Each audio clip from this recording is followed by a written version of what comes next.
गिबियावनो बड'लेण्ड बुब्लि आरो बड'लेण्ड रादामसिं आंनिफ्राय मोजां हामलायनायखौ बावहरग्रोबाय। मार्च दाननि फैगौ 11, 12, 13 खालाराव नलबारि जिल्ला दुलाराय बर' फरायसा आफादनि सनाथि मायथाइ फालिथायजों लोगोसे गंगा 45थि नलबारि जिल्ला दुलाराय बर' फरायसा आफादनि बोसोरसालियाव जथुमा आरो टिहु दखरा दुलाराय बर' फरायसा आफादनि सेथि थान्दै जखनथाइ जयैनो बे सानथामनि हाबाफारि लानानै जों टिहु दखरा दुलाराय बर' फरायसा आफादनि बेन्दोङाव थानाय सुरादि दगावनिया बामुरा बे फैलाव माइनाव फोथाराव खुंफुंनो थाखाय जों थाम-थिम खालामनाय जादों। बेनिनो जोंनि साइनासालि लुफुंनाय, पेन्डेल लुफुंनाय आरो बायदि बायदि खामानिफोरा फ्राय जोंनिया 70% जानानै थांबाय। दा नैबे समाव बेखौनो खावलायगोन नलबारि जिल्लानि गासै मानगोनां रायजो राजा आरो मानगोनां मेलेमजिबि सुबुं गासै बिथांमोनखौ बे सानथामनि हाबाफारियाव जोंखौ फैनानै लैहोर लैहोर फैनानै हेफाजाब मदद आरो मोनफ्रोमबो हाबाफारियाव बाहागो लानानै जोंखौ हेफाजाब होनो थाखाय गासैखौबो खावलायबाय। दा बेनिनो जा गेवलां मेलाव जा बाहागो लागोन आथिखालनि बिटिआरनि स्पिकार मानगोनां कातिराम बर' बिथाङा बाहागो लागोन। लोगोसेनो जा मिरु दुलाराय बर' फरायसा आफादनि रोमदोन बसुमतारी मानगोनां बिथाङा गाहाय आलासि हिसाबै जोंनियाव बाहागो लागोन। लोगोसेनो बरमा बियाबनि जोंहा एमएलए मानगोनां भुपेन बर' बिथाङाबो बुंथिगिरि आलासि हिसाबै बाहागो लागोन आरो बर' कसारि अट'नमास वेलफेयार काउन्सिलनि मानगोनां मिनिस्वर बसुमतारी गाहाय मावफुं सोद्रोम बिथाङाबो बाहागो लागोन। लोगोसेनो जा गुबुन गुबुन आरो माननि आलासि बिथांमोनाबो बे गेवलां मेलाव बाहागो लागोन। गिबि सान हिसाबै जोंहा 11 खालार खालि फुंनि 8 बाजियाव टिहु दखरा दुलाराय बर' फरायसा आफादनि आफादारि फिरफिला दैखांनाय लोगोसेनो जा नलबारि जिल्ला दुलाराय बर' फरायसा आफादनि बायदि बायदि बादायलायनाय जेरैहाय बुलुर बुनाय बादायलायनाय लोगोसेनो काबादि गेलेनाय बादायलायनाय आरो मोनाबिलि समाव टिहु दखरा दुलाराय बर' फरायसा आफादनि थान्दै जखनथाइया जागोन। आरो 12 खालार खालि जोंहा बायदि बायदि बादायलायनाय दं जेरैहाय सोलोंथायारि बादायलायनाय, बाथ्रा दान्थे बादायलायनाय लोगोसेनो थुनलाइयारि बादायलायनाय बेबो जोंहा जागोन। लोगोसेनो जों सावरायमेलबो मोनसे लानाय जादों। सावरायमेल हिसाबै जोङो मोनसे थिखानाय जों आयदानि सायाव सावरायगोन होननानै जोङो लानाय जादों।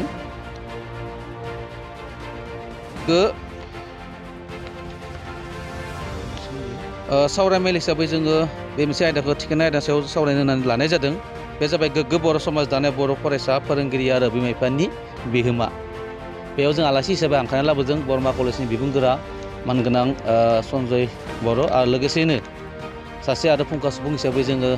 हांख्रायनानै लाबोगोन बिथाङानो जाबाय दमदमा कलेजनि बिबुंगोरा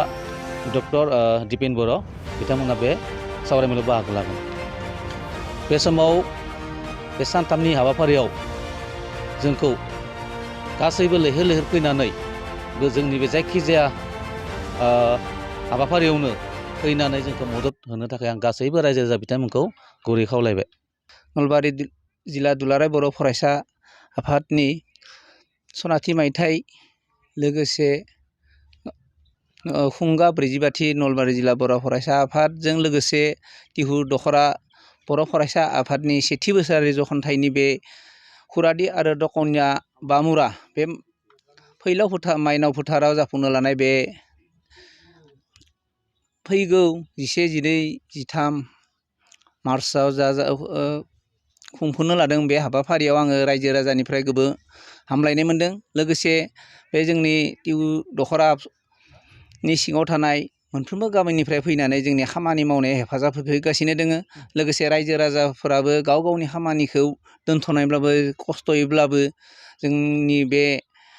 खामानि मावनाय बिथिङाव गोब्राबै हेफाजाब होफैदों। लोगोसे आङो फैगौ बे सानथामनि हाबाफारियाव मोजाङै मोजां जाफुंलांगोन होननानै आङो आरसिनि बिबानगिरि हिसाबै आङो बेखौनो बुंनो थाङो। मोनसे गोजोनथाव खाबु सोलोनि राहा आरो साबगाहामना मिरु WFT and BC डिपार्टमेन्ट VTSनि सिङाव बेसेन नाङै सोलोंथाइनि फोरमान लाइसि आरो साबगाहामना सोलोंथाइनि खाबु ST SC OBC थाखोनि हौवासा हिन्जावसा बेखार लाइमोनफोरनि थाखाय साबगाहामना जौगानाय लाबोनो आरो गाव गावनि थांना थानायनि राहा लानो हानाय बायदि WFT and BC डिपार्टमेन्ट VTSनि सिङाव माखासे गोदान आयदाफोरनि सायाव सोलोंथाइनि गोदान खाबु सोलोंथाइनि आयदाफोर assistant designing maker fashion designer बे आयदायाव सोलोंथाइ लानो थाखाय बिजाथिया थाखो 10 खौ उथ्रिसारनाय आरो कम्पिउटाराव रोंगौथि गोनां जानांगोन हस्पिटेलिटी फुड एन्ड बेभारेज मेनेजमेन्ट बे आयदायाव सोलोंथाइ लानो थाखाय बिजाथिया 10+2 एबा HS उथ्रिसारनाय जाथारनांगोन आरो कम्पिउटाराव रोंगौथि गोनां जाथारनांगोन आर्बान horticulture and sustainable food chain management बे आयदायाव सोलोंथाइ लानो थाखाय बिजाथिया थाखो 10 खौ उथ्रिसारनाय आरो कम्पिउटाराव रोंगौथि गोनां जाथारनांगोन प्रफेशनेल मेनेजमेन्ट बे आयदायाव सोलोंथाइ लानो थाखाय बिजाथिया 10+2 एबा HS खौ उथ्रिसारनाय जाथारनांगोन आरो कम्पिउटाराव रोंगौथि गोनां जाथारनांगोन मोनफ्रोमबो आयदायाव गासै 60 सा बिजाथिफोरनि जायगा दं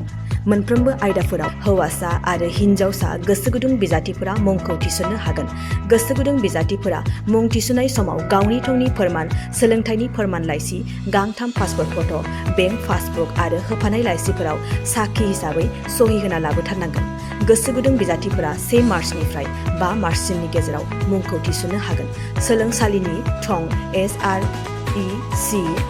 साबकाति अदालगुरि SP अफिसनि साखाथियाव जिल्ला अदालगुरि थाना अदालगुरि लासो बनरगाव पिन नं 784509 गोबां मिथिनो थाखाय 9859054726